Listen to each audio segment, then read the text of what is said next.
And with me in studio now is Mr. Sterling Scott. He is the CEO of Grow Life Incorporated. Their stock symbol's PHOT. Sterling, good to see you again. Thank you for having us back, Don. You know, we had you on the program last week very briefly, a little bit more time this week to get deeper into what the company is all about. Tell us about the, the basic business model of Grow Life. Well, Grow Life, just to review a quick point, I mean, we're one of a very small number of publicly traded companies that are dedicated to the essentially pure plays in the medical marijuana space. Mm-hmm. And our ticker symbol is PHOT, P-H-O-T. Some say our H is silent, okay, given some of the focus of the business. And our business model is evolving, much as our industry is evolving, rapidly. Our focus for a number of years, and proudly, we're one of the very few companies that has products and brands that have recognition that go back as long as 25 years. Wow. In the space.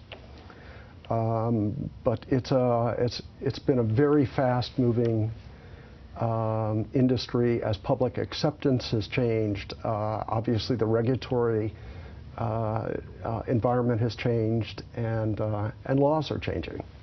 Well, let's talk about that, because that's really key to what has been a big resurgence in people noticing your company here recently. Of course, California passed the medical marijuana initiative a few years ago, and there are dispensaries throughout the state. But more importantly, here recently in the last election, both Colorado and Washington have essentially legalized marijuana, not only for a medical standpoint, but for a recreational standpoint. I mean, that has to focus a lot of attention on a company like yours. It has. I mean, we've had huge amounts of interest since the election. Mm-hmm. We think we were on something of a roll even before the election, right. But the legalization effort and the continuing expansion of medical marijuana states, which I would submit to you, in the end are probably more important, has drawn a great deal of investor and public attention to our business. And what that's essentially involved, Don, is a massive expansion in our market.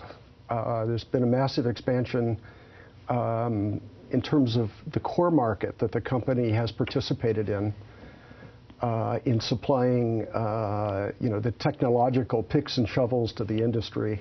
But what's also happened is we're on the verge of a significant expansion in terms of the kinds of things that a public company can do in our space.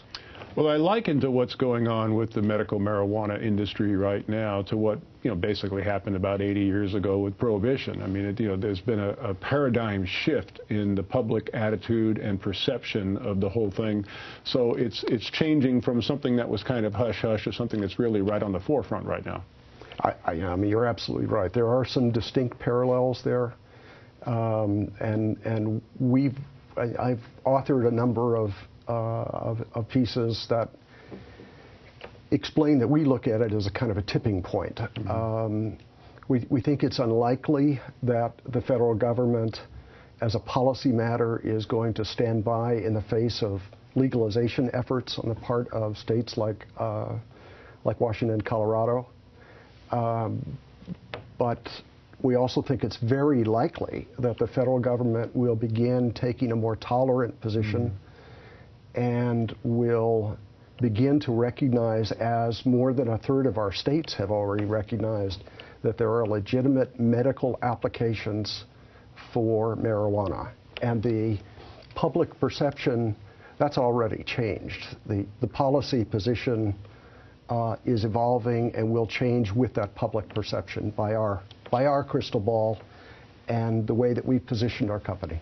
Well, let's be honest with one another. I mean, the federal government hasn't got the money to spend on that right now.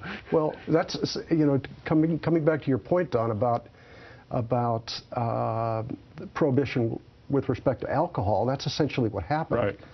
The enforcement process was largely delegated to the states. When the states decided, no, we're not going to commit lots of resources, the federal government had it kind of collapsed on itself because they couldn't devote the resources. But what was really critical in prohibition, if you study it, is the tax scheme. Right.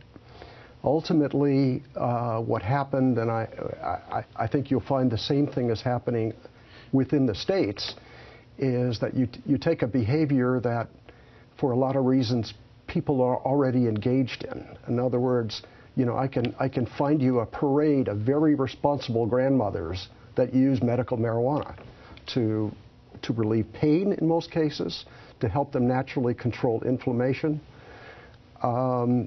There is evolving understanding of actual meaningful uses for that drug, and what you see happening is that the federal government will respond ultimately to those, perhaps with declassification. But even these small movements are causing our basic market to expand, not quite geometrically, but significantly. Once again, the company is Grow Life Incorporated. Their website is growlifeinc.com. PHOT is their stock symbol. Sterling, fascinating subject. Thanks so much. Thank you, Don.